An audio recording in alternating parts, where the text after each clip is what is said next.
Hello everyone, welcome back. I'm your host, Siam. Tonight, we're diving into a story that gave me chills the moment it hit my inbox.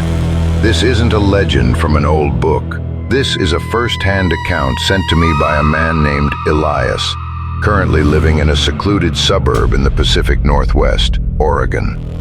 Elias claims that in the deep, misty woods of America, there is something that doesn't just watch you, it studies you. It learns the pitch of your voice, the rhythm of your laughter, and wait until it finds someone you love. He asked me to share his email exactly as it was written. So, turn off the lights, lock your doors, and listen very carefully. This is what happened to Elias. It was late October, the kind of night where the Oregon mist is so thick you can't see your own porch from the living room window. My wife, Sarah, had left early that morning to visit her sister in Seattle.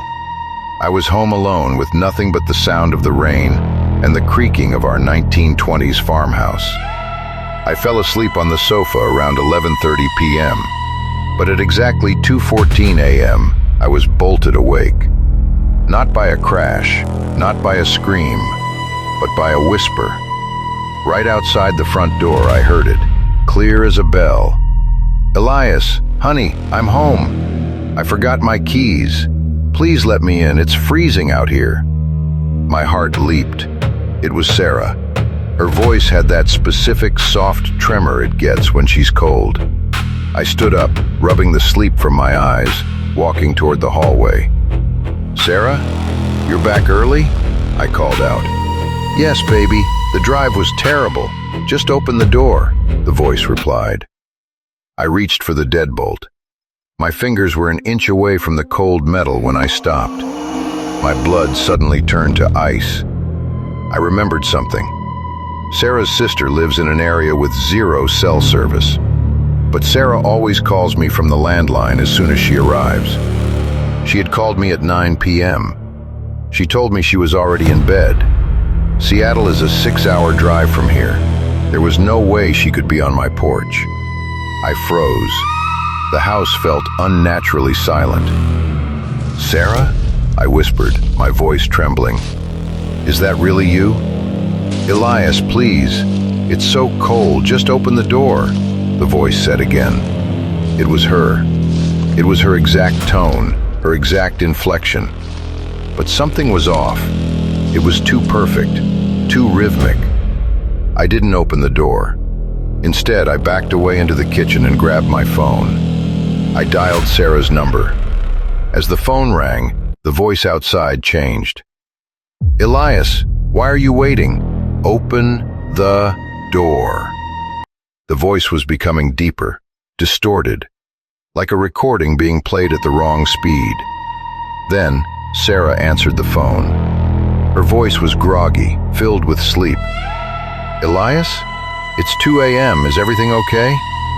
At that exact moment, the thing on my porch let out a sound I will never forget. It wasn't a human voice anymore.